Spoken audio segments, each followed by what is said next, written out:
They spend their lives saving others, but what happens when first responders are the ones to fall? In this special report, we examine why those working in EMS aren't covered under state benefits. They are there when you need help. EMS, police officers, and firefighters. But among this family of first responders, there is something missing, something Jenny Hall knows all too well. We actually met on a blind date. Only blind date I ever went on. Just fell head over heels and was married 13 years. Hall and her husband Christopher were living in Mount Vernon, Kentucky. He was a paramedic with Garrett County EMS. She was a nurse. And on Saturday, June 21st, 2008, the unimaginable happened after Chris worked a 24-hour shift. He was covering for a paramedic that was running late, as they call it, standby. Chris decided to be on call from home, but he never made it there. He dropped off the pavement,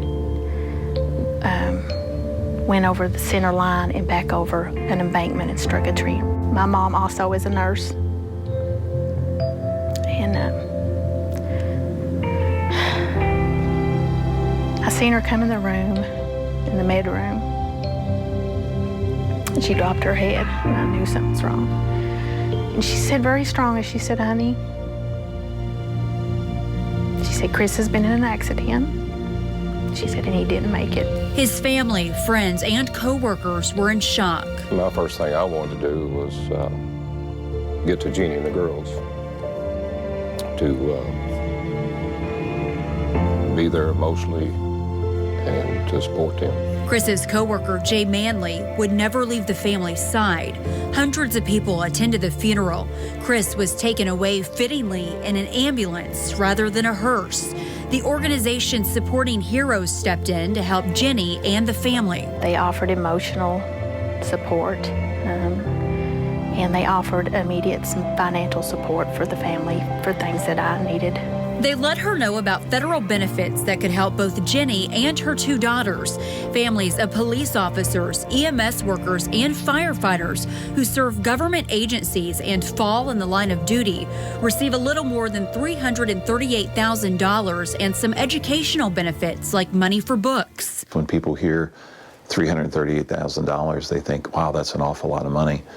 But if you take someone who is a single parent and maybe has two young children, and you divide that amount over, say, 16 years, it's not a lot of money. Eric Johnson with Supporting Heroes says to top it off, in Kentucky, EMS workers aren't even eligible for line-of-duty death benefits. Only police officers and firefighters are. And even though there's not as many line-of-duty deaths in EMS as there is in law enforcement or the fire service, it is dangerous, and there are people who are killed in the line of duty. In Kentucky, families of police officers and firefighters who die in the line of duty receive at least $80,000 and a tuition waiver to any state school or community college. Jenny's oldest daughter is attending Eastern Kentucky University. She says that waiver would have helped tremendously. It would just have been so great to have that. In previous years, there has been a push in Frankfort to include EMS workers to the state benefits, but it still hasn't happened. They really make a commitment to serve us.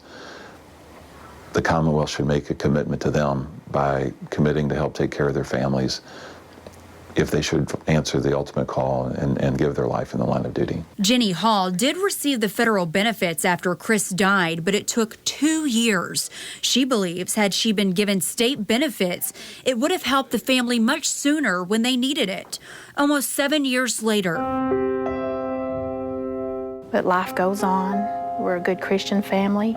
I'm blessed to have a wonderful man in my life. She has now moved forward, engaged to Manley, who stood by her side all these years. Together, they're sharing Chris's story, a man they both loved, and are hopeful that one day those working in EMS will be taken care of too. They risk their lives, the long hours that they put in. They certainly risk their lives, and it just would be great to add them to the category of line of duty. It has been 5 years since there was a push to include EMS workers to the state benefits. We were contacted yesterday by a representative with the union Teamsters Local 783. The organization is working with a lawmaker on a bill to include some EMTs and paramedics to state benefits. It has not yet been brought up in a committee meeting in Frankfort.